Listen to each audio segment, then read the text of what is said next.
Hey guys, welcome back to another video. This is going to be week 3 of the Ftmo challenge. If you haven't watched week 1 or week 2, make sure to check them out first.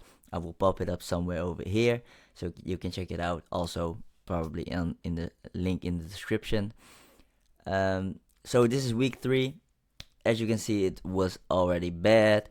I'm going over into it a little bit further, but before that, make sure to like, comment and subscribe for more content. And also, when you comment, make sure to let me know your thoughts. Maybe you want to see some improvements in the next video, or you want to see something else. Let me know down in the comments below, and I will check them out, and for sure I will react to it. So without any further ado, let's get into the video. So as you can see, we are in the Ftmo monitor screen, and you see directly a downward spiral right now, linear line. And that's because I've totally lost all trades, like all day, the entire week, like 5 days, straight up losses. That's amazingly bad. Like, it's even worse than than last week. And it was very frustrating. Of course, there was huge news and kind of stuff, and a lot of volatility. But also, like, for some reason, I ended up every time on the end. So I'm gonna show you the trade, of course. Here we go, and I'm gonna show you that every time I went for a trade, it went the other side, as you can see. So I had a long bias over here, expecting it to go long, but when I entered, I was expecting it to take out this liquidity, but this was the end, and it totally reversed entirely. So it was at the tip of it. Again, I could have been going out on a break-even trade, because I could have gotten in here, and if I would put it right here, I would already have my, let me just check it out, somewhere around here. I will definitely have a break even because it hit that 1-to-1. That's the thing. After it hits 1-to-1, I put my stop loss automatically on break even. And if it's going to be a loser, like if it's going to be reversing, I'm out at break even. So I could have avoided it, but the thing is that it was so strange that every time I took a trade, like the next day, I don't know if the next day it was the same thing, don't remember. No, it wasn't. Like the next trade was on Tuesday, was a bit messed up, as you can see. I've missed this one. Like, this is the, how do you say that? This is the SMC kind of trade that I was expecting. But on the lower end, I saw this movement, like the break structure, and wanted to go back in here. Did miss out on this one, so I wanted to get in right here because of this. As you can see over here, there's a level right here, so I wanted to get in here immediately, but due to my late entry, my entry was here instead of around here, and my stop loss was here, but the stop loss was so immense big that I decided to move it a bit over here, so you see on this side. But eventually didn't break yet and went for a return, and then went all the way up. So this could have been a 3R winner, but because of my movement over here, and I wasn't expecting, of course, over here on this zone, I was more short biased, but I didn't take it. I didn't want to go up until there, so that's why. And also, if I put my stop loss over here, look where my 3R should be. right there. It wouldn't even hit right there. So that's why I didn't want to take that risk, and instead put it on a smaller stop loss, but eventually got taken out by it. So that was an unfortunate day. So let's get into another. So as you can see, on this day I was also long bias on this side and short bias on this side. That was a good prediction in that case, like but the execution wasn't perfect. So let's get into another trade over here. So as you can see, we managed to be on a long side for a long time, but eventually over here I wanted to get in for a long placement, but that turned out to be incorrect. Nothing much to say. I was a bit anxious to do it. I was short bias until this place. On this, there was a 4-hour level, as you can see over here. So I was long bias because it was already long in an uptrend for a while. So I wanted to get in long until this it hits this zone, but it did not turn out to be like the first trade, and it totally reversed on me on this day. Also, as you can see, there was news, so that was unfortunate. I could have, like, otherwise I couldn't trade. Maybe I should not have traded on this day then, because news was expected at 8 p.m. when I stopped trading, so it definitely has some influence in the consolidation phase on here. So the next trade was it the last trade? I have no idea. I think so. No, this is the fourth trade. Yes. So as you can see, you see two trades on here.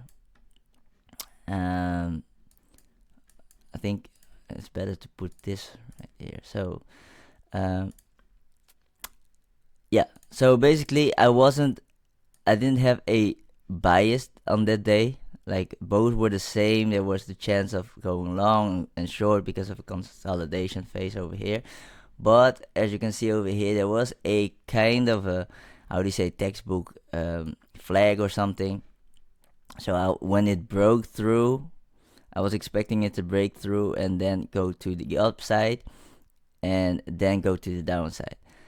However, as you can see, here stays Colmex Pro, which is my personal account, which is not funded.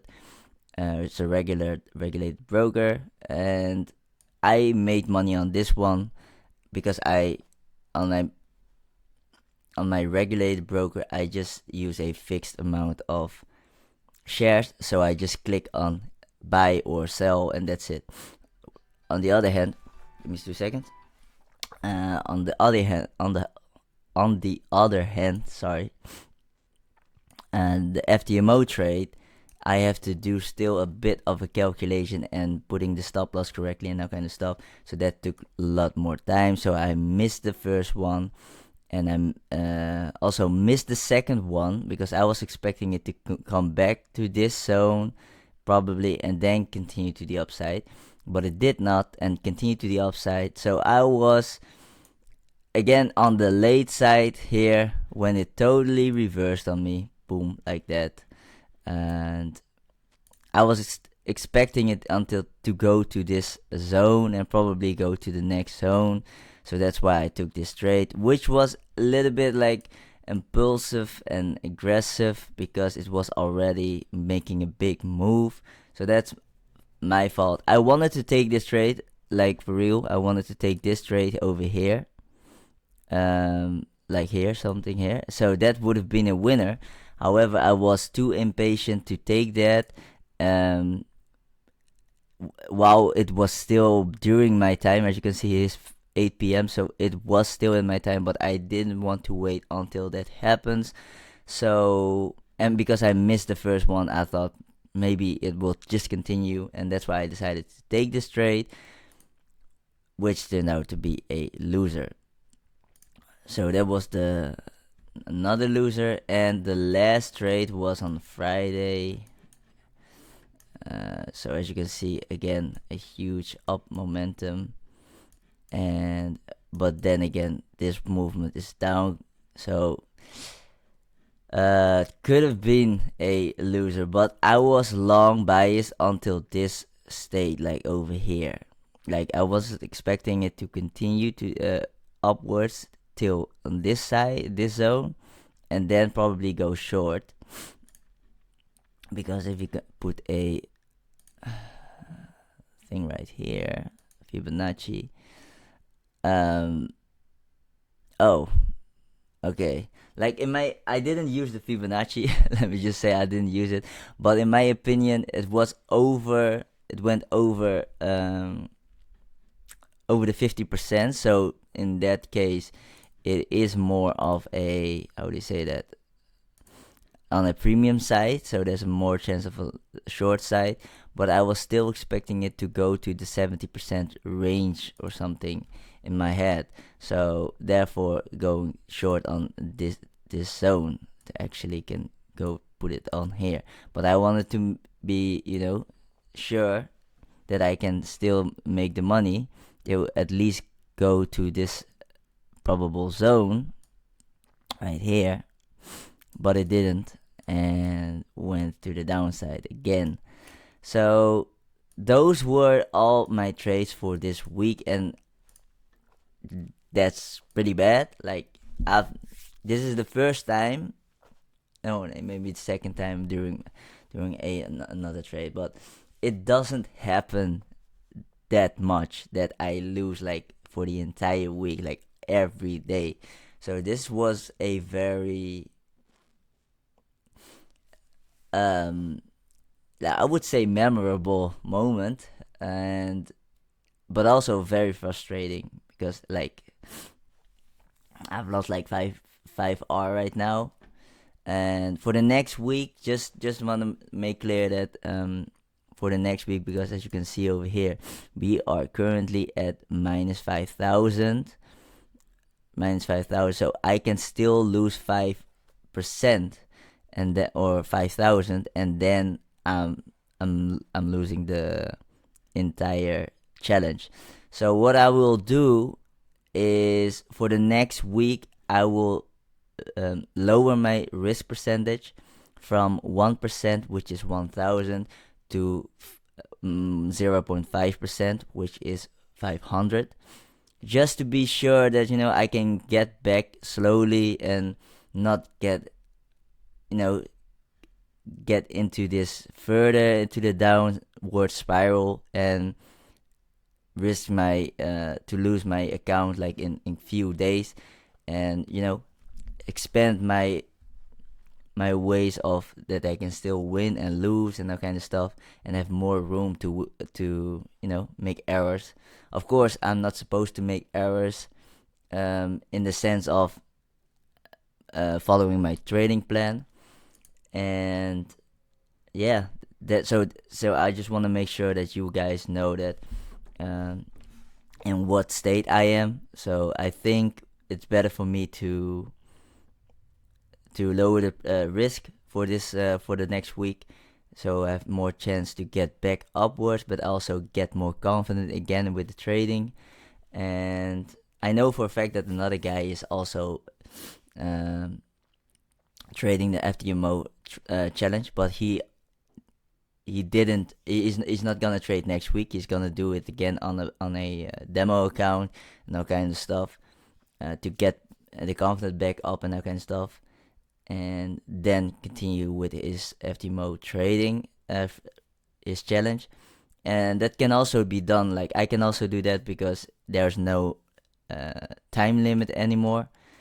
But I just want to give it another try. Like for if this challenge is done, I will get back into the demo trading, of course, and then go back to the real Ftmo challenge. That's how I would do it. But he has a different approach, and everyone has a different approach. If it works for you, just do it. And this is how I would do it. You can also, if you disagree with it, mention it down below. If you would say like, no, Don't trade next week on this account. Do it on a fake account, and just get back into it and all kind of stuff. I just want to know how you think, in your how you would approach it if you would trade, if you would have this FTMO challenge. I just want to know if my audience have the same thought, or they have a totally different thought and that kind of stuff. And it's gonna be very interesting to see that. So make sure to comment down below. So this was the trade of the week. As you can see, it was pretty bad. Nothing much more to say. Hopefully next week we are getting back into it, and I will let you know next week how it went. Also, if you want to see the trades, the actual trades on the day itself, make sure to follow me on Instagram, because on Instagram I'm mostly active, and also post the trades when I've done it, so you can know everything earlier. Also, I post motivational speech once every while, and also I do calisthenics, which is a kind of gymnastics but outside, more bodyweight training. I like it a lot, and it's also I use it to help me get discipline for trading. And also you can see then my progress and that kind of stuff, so I post that as well. So make sure to follow me on Instagram as well, also on Twitter. Everything is down below in the description, and I'll see you in the next video. Bye.